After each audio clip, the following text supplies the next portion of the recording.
The Pixel 9 Pro XL sets new records for having the brightest screen around and has the longest battery life in a Pixel, but the minor camera and processing performance leaves more to be desired, especially when it's $100 more. Something different happened last fall.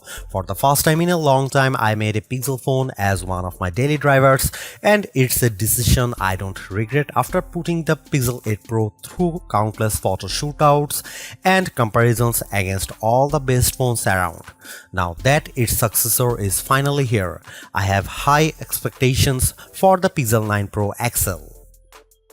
That's because the Pixel 8 Pro stuck around for almost a year, even when newer Android phones like the OnePlus 12 and Galaxy S24 Ultra tried to tempt me away from it. Google's rearranging its Pixel lineup because instead of just one flagship model, we are getting two Pro models instead.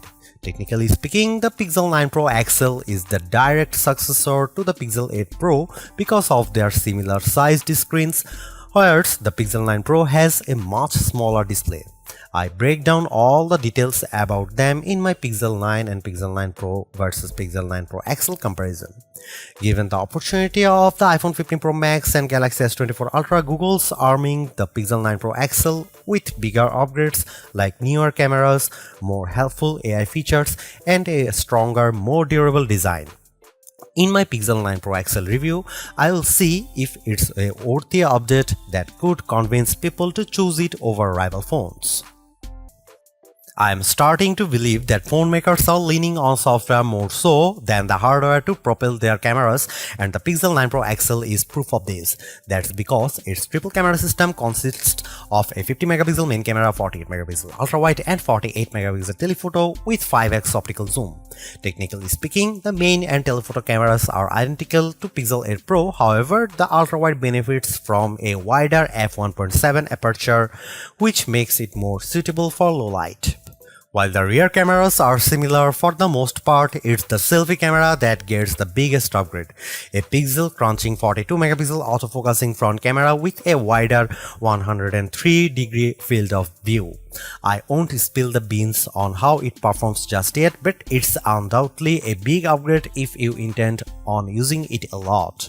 Meanwhile, the camera interface is just as intuitive and robust as ever before. Since it's a Pro model, shutterbugs like myself appreciate the Pro controls that let me dial in a few of the camera settings manually. The only new changes include the Add Me feature, which leans on AR guidance to let the photographer be included in the shot along with how panoramic photos are taken. Here are some camera samples of Google Pixel 9 Pro XL.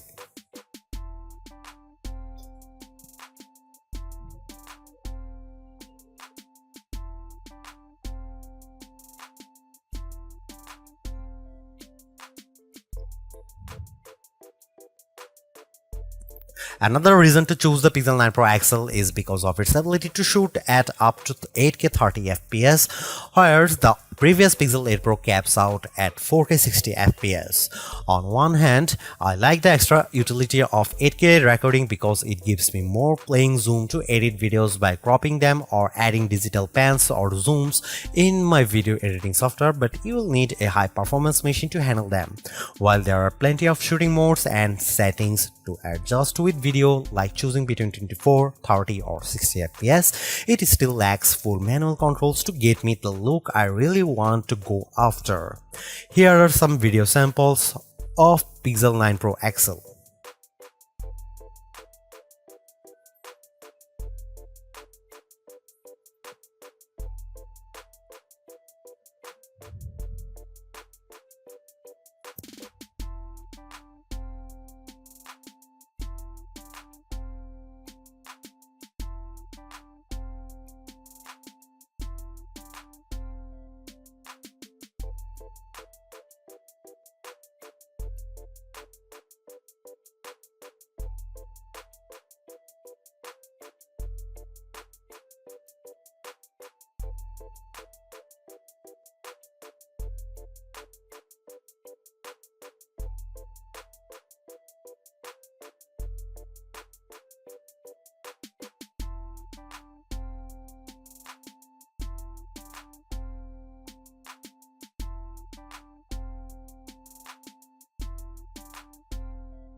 Clearly, there are improvements with the Pixel 9 Pro XL. Apart from its brighter display and longer battery life, everything else about the Pixel 9 Pro XL feels like its modest upgrade at best, which is made tougher due to its $100 price increase. While the new AI features are helpful, I was hoping for bigger improvements around its camera and processing performance. Given that the Pixel 9 Pro has the same exact camera arrangement as this, there isn't much justification on picking the Pixel 9 Pro XL for photography. And compared to its direct rivals, the Galaxy S24 Ultra and iPhone 15 Pro Max, they definitely cost more but have better performance overall.